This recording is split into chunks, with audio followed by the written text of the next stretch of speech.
Саламатсыздар ма? Бүгінгі видеода біз Zoom платформасын оқу үрдісінде пайдаланудың ерекшеліктерін қарастыратын боламыз. Және де Zoom платформасы арқылы қашықтықтан оқытуды және онлайн режимде оқытуды қалай ұйымдастыруға болатындығы жайлы сөз қозғаймыз. Ең алдымен біз кез келген браузерге, яғни поисковикке Zoom деп жазамыз. Ағылшынша, орысша, қазақша ешқандай айырмашылығы жоқ. Zoom деп жазған кезде ең бірінші шыққан результатты басамыз. Яғни zoom.as деп тұру керек. Осыны басқаннан кейін біз Zoom-ның ресми парақшасына өтеміз. Zoom платформасы негізінен біз тегін версиясын қолданамыз. Тегін версиясында 40 минутқа дейін созылады конференция, және адам санын шектеуі 100 адам. Яғни конференцияға 100 адам артық кіре алмайды. Және де бұл жерде біз войти в конференцию, организовать конференцию және войти в систему деген тұрады. Бұларды қолдану үшін біз бірінші регистрациядан өтеміз. Яғни тіркеуден өту үшін регистрацияны басамыз, қызыл кнопканы. Одан кейін біз Google арқылы, Facebook арқылы немесе тікелей регистрация жасап кіре аламыз. Мен мына жерде Google арқылы кіремін, себебі бұрында бұл Zoom-ға регистрациядан өткенмін. Аккаунтымды танымын да Zoom-ның сайтына кіремін. Бұл жерге кіргеніңізді наяқтағы суретке қарап білсеңіз болады. Яғни регистрация жасап кірсеңіз, мына жерде суретіңіз пайда болады. Және профильға өтесіз. Ең бірінші профильді өзіңіздің аты жөніңізді, профильдегі суретіңізді, мамандығыңызды және басқа да мәліметтерді толықтырып жазып кетсеңіз болады. Келесі қадамда біз настройкаға кіреміз. Настройкада өздеріңіз асықпай керекті настройкаларды өздеріңіз қойып аласыздар. Мысалы, мына жерде ең керектілерін айтып кетейін. Зал ожидания деген, мысалы, конференцияға кірместен бұрын сіздің рұқсатыңыз оқушыларға керек па, керек жоқ па деген сияқты. Мысалы, оқушылар сіздің рұқсатыңызсыз кіре берсін десеңіз, бұл жерде сіз галочкасыз қалдырып қоясыз. Яғни мына жер қара болып тұру керек. Тек сіздің рұқсатыңызбен ғана кірсін десеңіз, мына галочканы қойып қоясыз. Және де басқа да настройкалар бар, оларды жеке тоқталмай қойын. Және келесі керек нәрсе, бұл жерде расширенный настройкаға өту керексіз. Және де бұл жерде сессионный зал деген болады. Бұны міндетті түрде галочка қойыңыз. Және де алдыда мен сессионный зал не екенін түсіндіріп өтем, сондықтан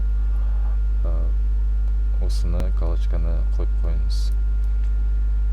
Енді конференцияның өзіне көшсек, конференцияны бастау үшін организовать конференцию дегенді басасыздар. Бұл жерде 3 вариант ұсынады бізге: без видео, с видео және только демонстрация экрана. Видео деп тұрғаны бұл веб-камераның видеосын айтып тұр. Сіздер с видео деп басасыздар, ал мен болса без видео бастай берем.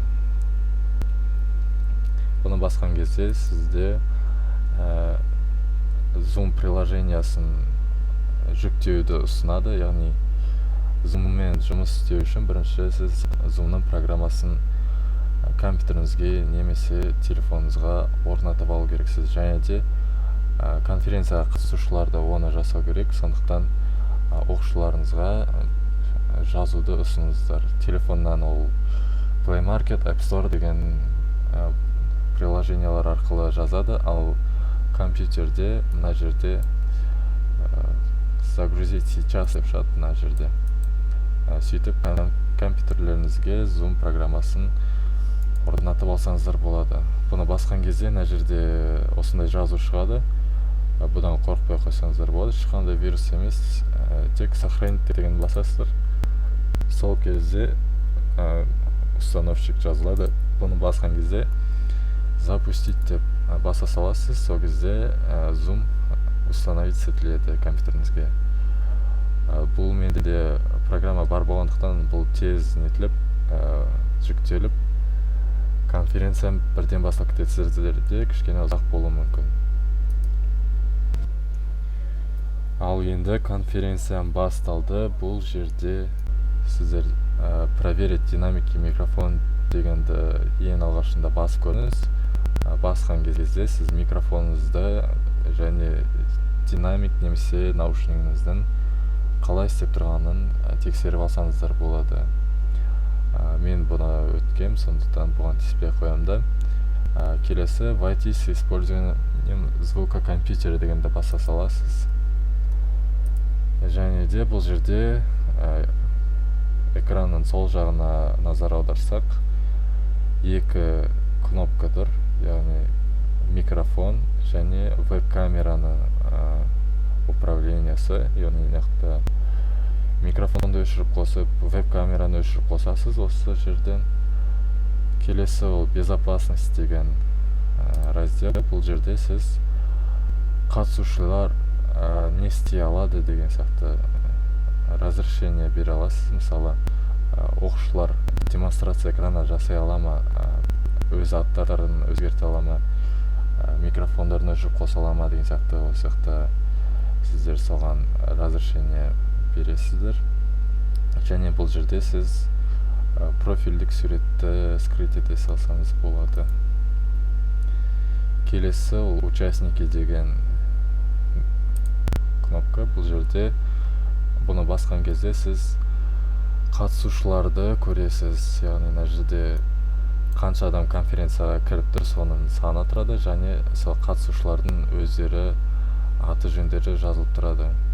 Және бұл жерде сіз сол қатысушылармен тікелей микрофондарын өшіріп қосып, немесе аты жөндерін өзгерте аласыз.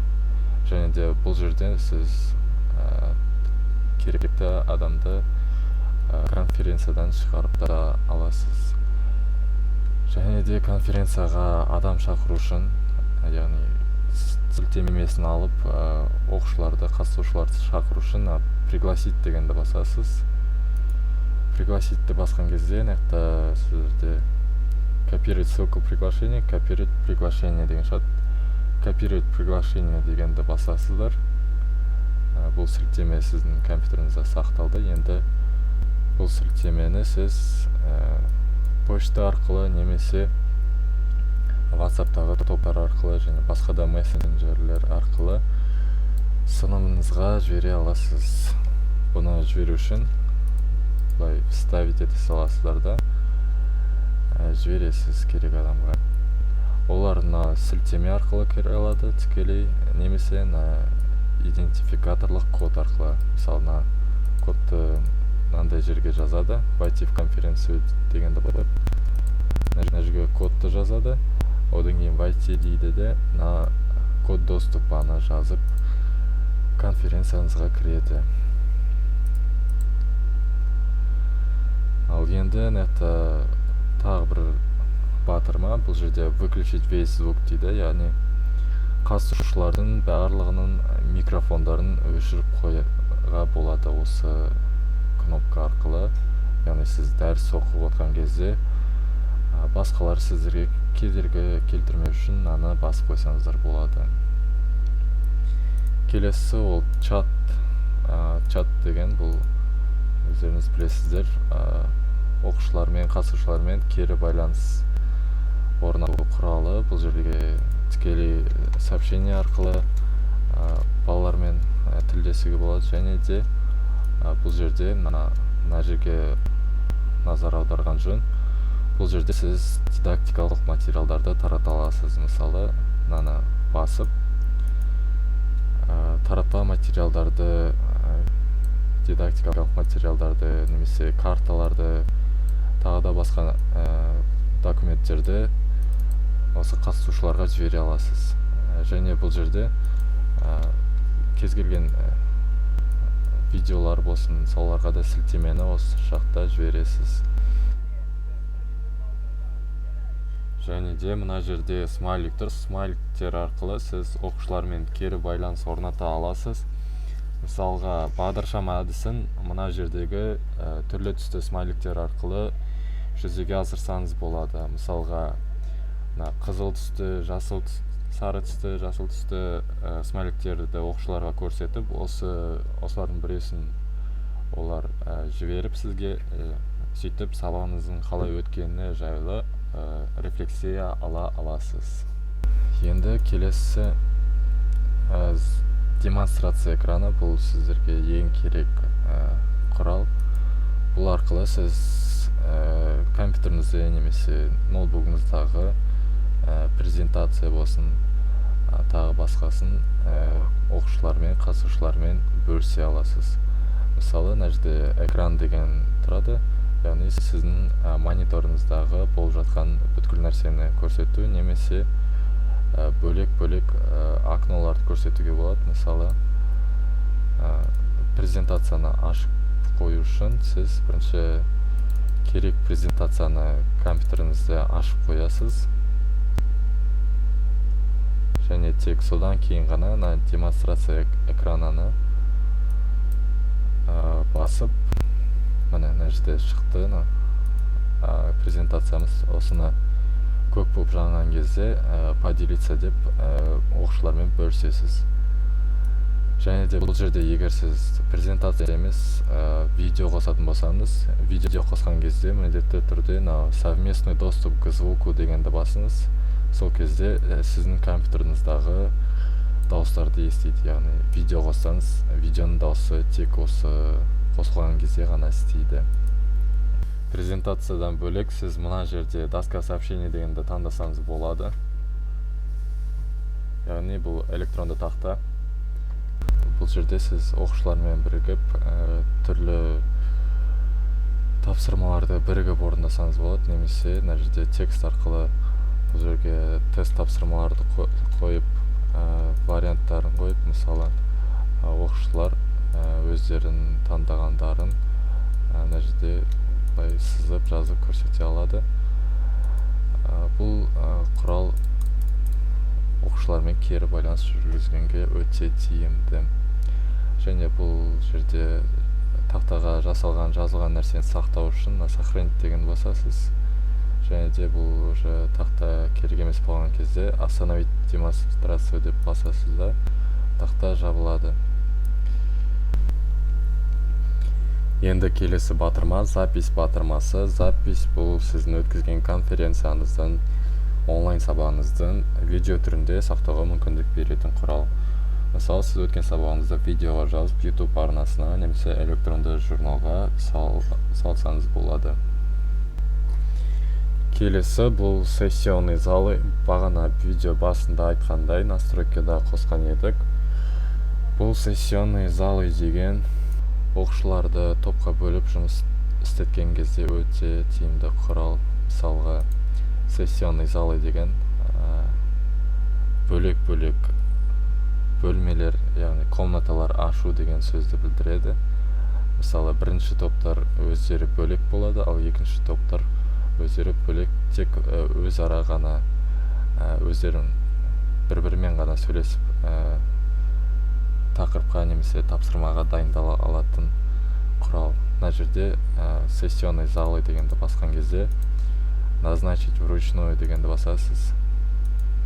Және де бұл жерде добавить зал деп осылай комнаталарды, керек комнатаны